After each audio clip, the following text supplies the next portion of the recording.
Assalamualaikum warahmatullahi wabarakatuh.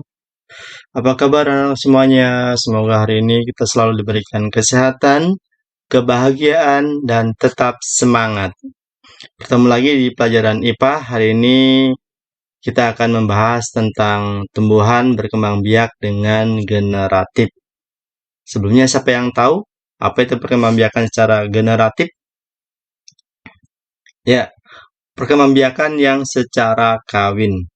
Ya, dengan bertemunya sel jantan dan sel betina. Sebelum memulai pembelajaran ini, sama-sama awali dengan membaca basmalah. Bismillahirrahmanirrahim.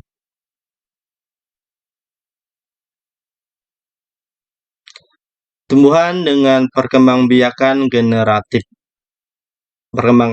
Perkembangbiakan generatif atau kawin pada tumbuhan dilakukan melalui proses penyerbukan dan pembuahan.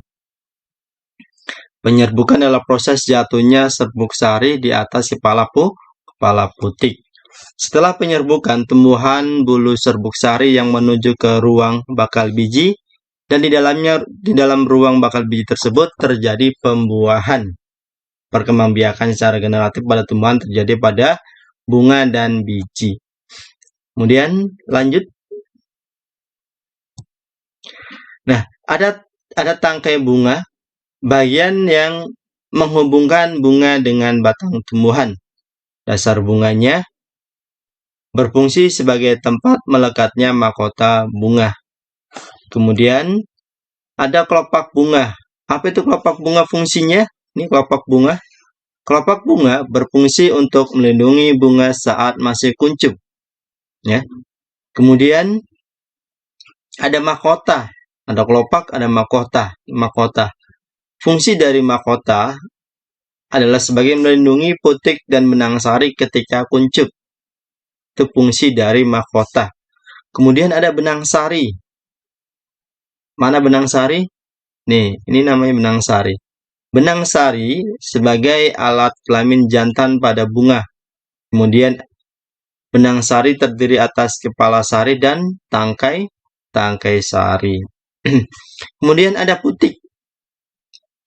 Putik adalah alat kelamin betina pada bunga. Putik terdiri atas kepala putik, ada tangkai putik, ada bakal buah, dan bakal biji. Kemudian lanjut. Ini bagian-bagian bunga, tadi bisa disebutkan.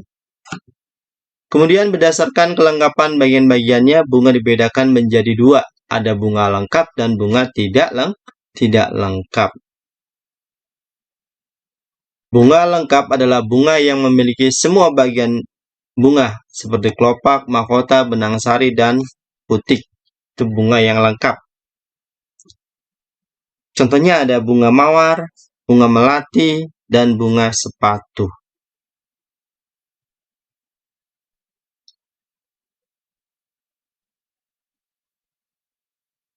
Berdasarkan kelengkapan bagian-bagiannya, bunga dibedakan menjadi dua, yaitu bunga lengkap dan tidak lengkap tadi. Nah, ini bunga yang tidak lengkap adalah bunga yang tidak memiliki salah satu atau lebih bagian bunga atau lebih bagian bunga. Bisa saja bunga itu mempunyai butik saja, atau bunga itu mempunyai benang sari saja. Jadi, bunga dikatakan bunga yang tidak lengkap. Contohnya ada bunga kamboja dan ada bunga pepaya.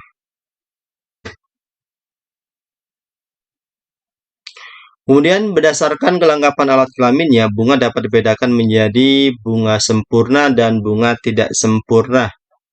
Bunga sempurna adalah bunga yang memiliki putik dan benang sari. Contohnya bunga anggrek, bunga mangga, bunga jambu. Sedangkan bunga yang tidak sempurna adalah bunga yang hanya memiliki salah satu alat kelamin. Memiliki benang sari saja, atau bunga jantan, atau juga memiliki putik saja, bunga betina. Contoh bunga jantan adalah malai pada jagung dan manggar pada kelapa. Contohnya bunga betina adalah tongkol jagung. Kemudian ada biji. Biji adalah bagian tumbuhan yang dibentuk dari hasil pembuahan bakal biji. Berdasarkan letak bakal bijinya, tumbuhan biji dibedakan menjadi dua. Ada tumbuhan berbiji terbuka dan ada tumbuhan yang berbiji tertutup. Ciri-ciri tumbuhan berbiji terbuka adalah bakal bijinya tidak dilindungi oleh daun buah. Contoh tumbuhan berbiji terbuka adalah melinjo. Ada yang tahu melinjo?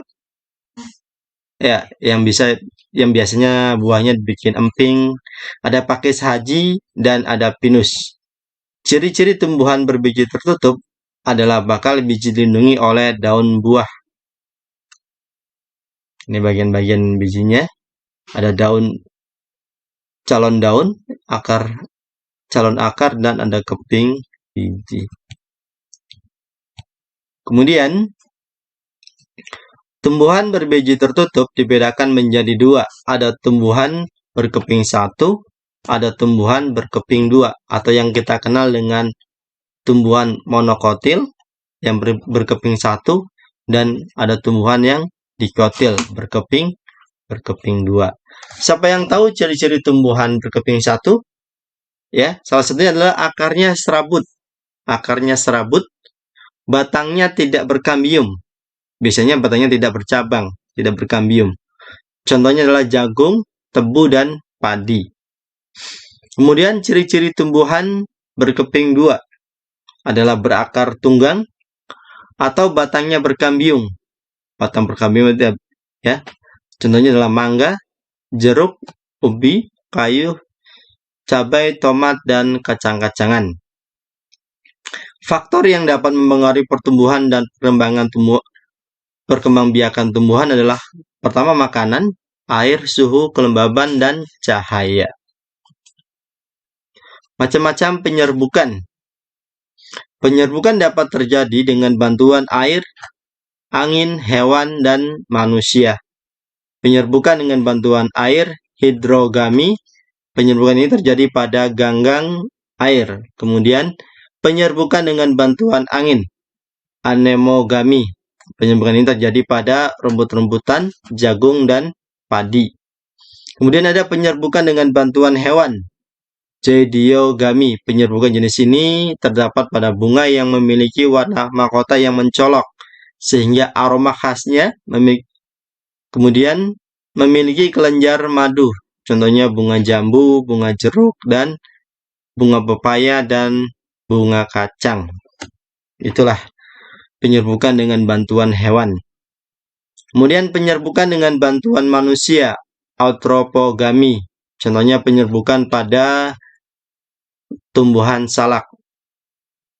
Perkembangbiakan generatif pada tumbuhan diawali dengan penyerbukan, yaitu melekatnya atau jatuhnya serbuk sari ke kepala putik. Penyerbukan sendiri yaitu serbuk sari jatuh ke kepala putik bunga itu sendiri. Kemudian ada penyerbukan tetangga, ya. Serbuk sari jatuh ke kepala putik bunga lain, tetapi kedua bunga itu masih dalam satu pohon. Itu namanya penyerbukan tetangga.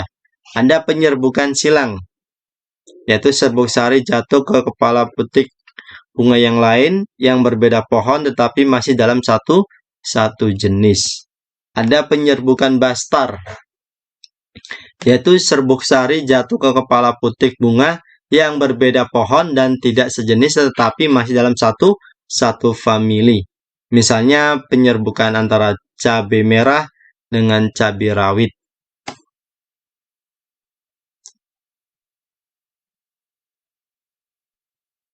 Perkembangbiakan vegetatif adalah cara berkembang biak makhluk hidup tanpa melalui proses perkawinan. Contoh tanaman yang berkembang biak dengan vegetatif adalah wortel, kemudian pisang, nanas, dan tebu.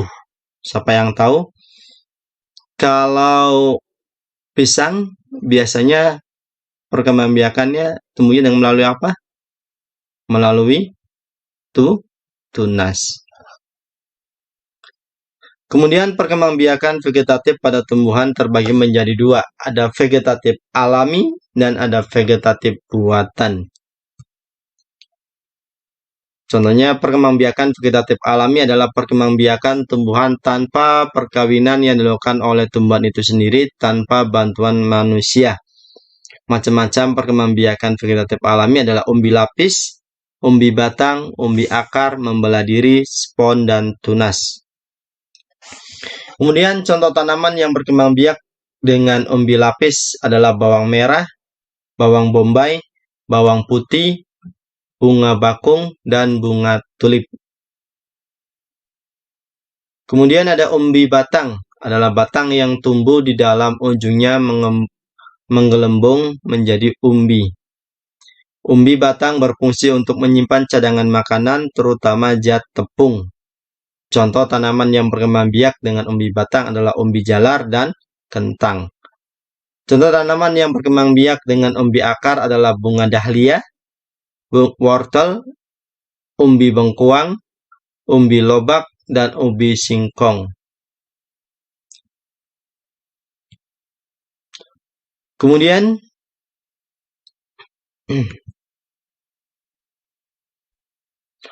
ada membelah diri, umumnya terjadi pada tumbuhan tingkat rendah, yaitu tumbuhan yang terdiri atas satu sel. Contohnya adalah ganggang hijau.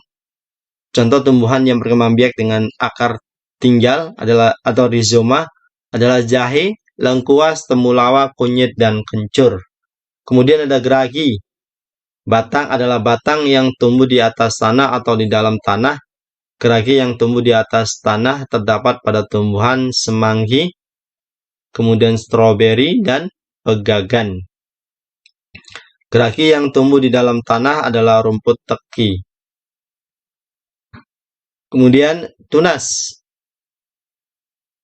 adalah kuncup yang tumbuh pada ujung batang atau ketiak daun.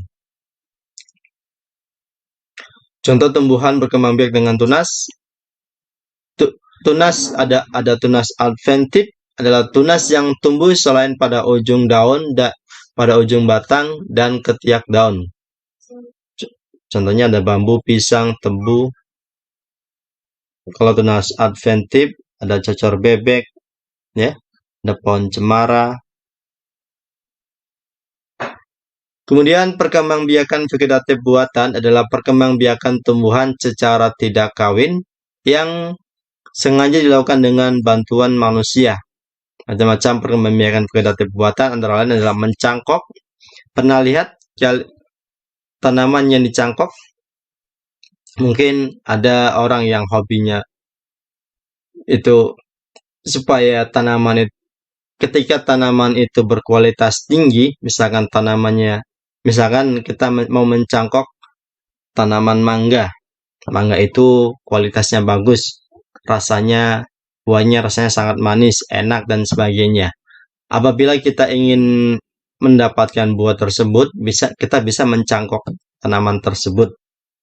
Itu hal yang simpel supaya tanamannya bisa tumbuh dengan baik.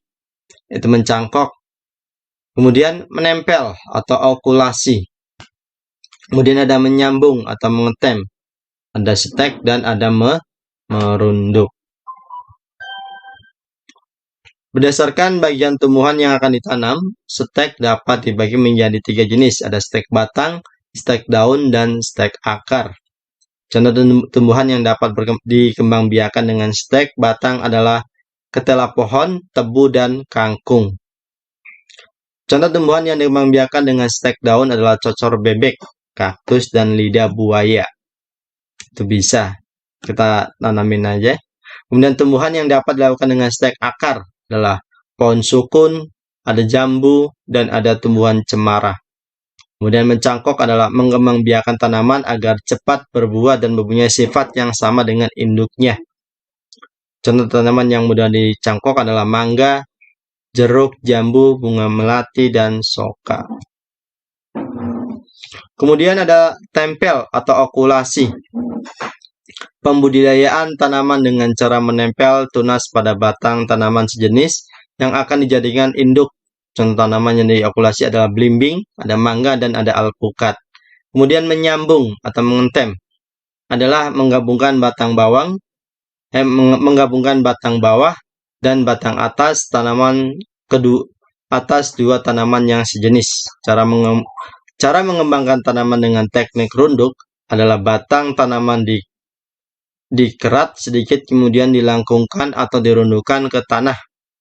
Batang yang akan dikerat kemudian ditimbun dengan tanah. Contohnya melati, alamanda, apel, dan mawar pagar.